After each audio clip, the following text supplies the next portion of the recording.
morning, Jen. We've got showers on the radar as a cold front comes in, now moving through Springfield literally right now. So you are going to need your rain jacket. You're going to need all the other jackets. Starting to see some clouds and some showers now on satellite and on our tower cam. 67 in Springfield, 54 in Monette, 43 in Clinton. You'll notice where that front is pretty much right along the interstate, where behind it is 25 degrees colder than it was yesterday morning. We've got those wet roads this morning, and I think through about lunchtime by the PM commute we'll have maybe some spotty showers. Otherwise, mostly cloudy skies. Temperatures dropping into the 40s this afternoon, and then overnight tonight, temperatures dropping into the 30s. A cold night for Friday night football. Tomorrow we'll have some patchy drizzle, mostly cloudy skies, and temperatures in the 50s. We'll have shower chances on Sunday with temperatures in the 60s, and then behind that front, more cold temperatures, you guessed it. Cold front moving in today, wet roads for the morning commute, falling temperatures behind that front in the 40s this afternoon. Cloudy and chilly on Saturday. We've got more rain chances again on Sunday, and we are unsettled as we head into much of next week. I expect a cold rain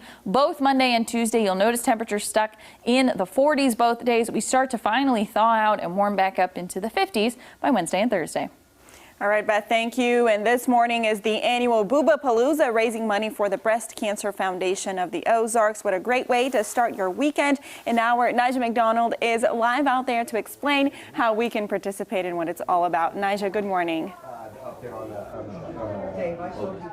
Yeah, Jen, well, good morning. Yes, it's the 22nd year for Booba-Palooza, and the breakfast is about to begin. It will kick off at 7 o'clock this morning. So all you have to do is come by with a empty stomach, ready to eat at Coyotes. And guess what? When you stop by, you'll also be joined with Kevin and Liz from 98.7 The Dove. So all you need to do is stop by. The breakfast is $10. It's important to mention that all of the funds that they make today will go directly to BCFO.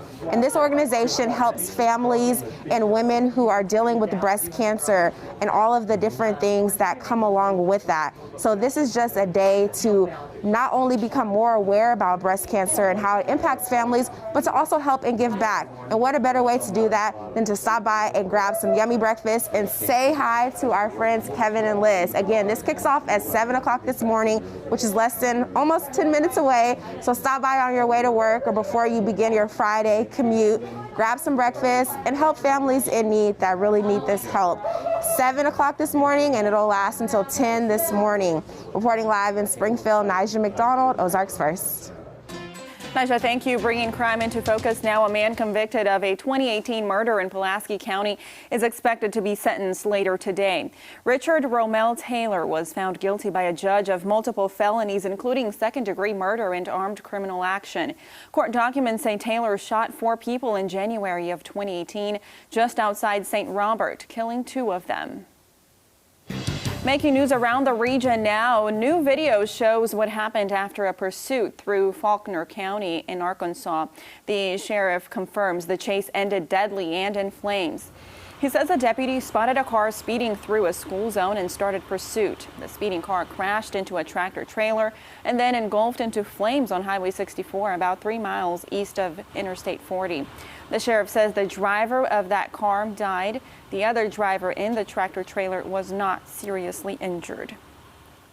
1 person was killed and 2 others seriously injured in a crash in McDonald County. The crash report says 35-year-old Jessica Reed was killed when she pulled into the path of another vehicle. Reed was driving westbound and tried to turn south onto Highway 71, and that's when the second vehicle driving northbound on 71 hit her. Reed's passenger, an 8-year-old girl, and the driver of the second vehicle, a 71-year-old man, were taken to nearby hospitals.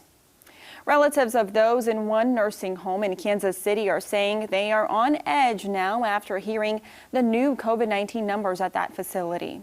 Surprised, frustrated, disappointed. You know, we just knew about the number of cases and that was it. Since September 15th, Garden Valley reported more than 140 cases of COVID at the facility. 98 residents, 44 staff members, and 3 deaths. The facility says more than 70 cases have recovered. The Kansas City and State Health Department are watching the situation. They are requiring regular testing and improved control infection measures. News from around the world now. Australia will lift the cap on the number of citizens and permanent residents allowed to return each week by 290 as local COVID-19 cases slow to single digits. Since July, the country capped the number of locals allowed to come back home each week, trying to reduce the threat of spreading COVID-19 once they enter a mandatory 14-day quarantine in hotels. The country is also trying to reopen its internal borders by Christmas, allowing its citizens to travel freely between states. The announcements come as the country's second most populous state, the epicenter of the country's COVID-19 outbreak, on Friday reported that active coronavirus cases have fallen to a 4-month low.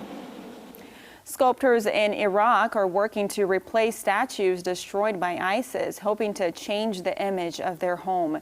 Using funding from the city's municipality department budget, 2 sculptors are busy creating works from cement, a material the sculptors say is very difficult to work with.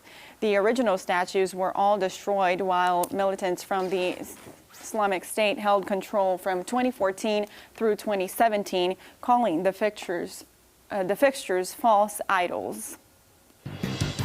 Looking around America, Colorado now has multiple record-breaking wildfires. The East Troublesome Fire has exploded in size. The Inferno has been burning since mid-October, but grew by around 100,000 acres in just one day. Earlier this week, fire crews are now taking to the air, battling the fire from above, as officials below are stunned by its unprecedented force. The growth that you see on this fire is unheard of. This is the worst of the worst of the worst. And no matter how we look at it, we can't control Mother Nature. This comes as crews are starting to get a handle on the Cameron Peak fire, the largest blaze in Colorado history. That fire has crossed the 200,000 acre mark with more than 50% containment. Meanwhile, the Calwood fire may be the smallest of the 3, but has already burned dozens of houses. Crews have removed the Confederate monument outside the Madison County, Alabama courthouse. The removal started on the courthouse square in downtown Huntsville around midnight. The county commissioner said Monday that the monument would be moved to the Maple Hill Cemetery. Local protesters renewed calls for the monument to be removed from courthouse property after the death of George Floyd in Minneapolis. And now here's a look at what's coming up after Daybreak. Coming on, 2 very different candidates, 2 very different pitches. Were any voters' minds changed? Plus, black male voters have often been overlooked in previous presidential elections. We'll tell you why that's changing. Coming up on CBS This Morning. And a last look at our forecast for today. It's getting cold. That cold front Coming in. It's coming in, and it's bringing in cold conditions and a couple of shower chances this morning as well. We're dropping back into the 40s this afternoon, 50s tomorrow, 60s on Sunday, and more rain chances as we head into next week as well. All right, grab that rain jacket. Thank you, Beth, and thanks for joining us here on Daybreak. We'll see you for more local news on midday.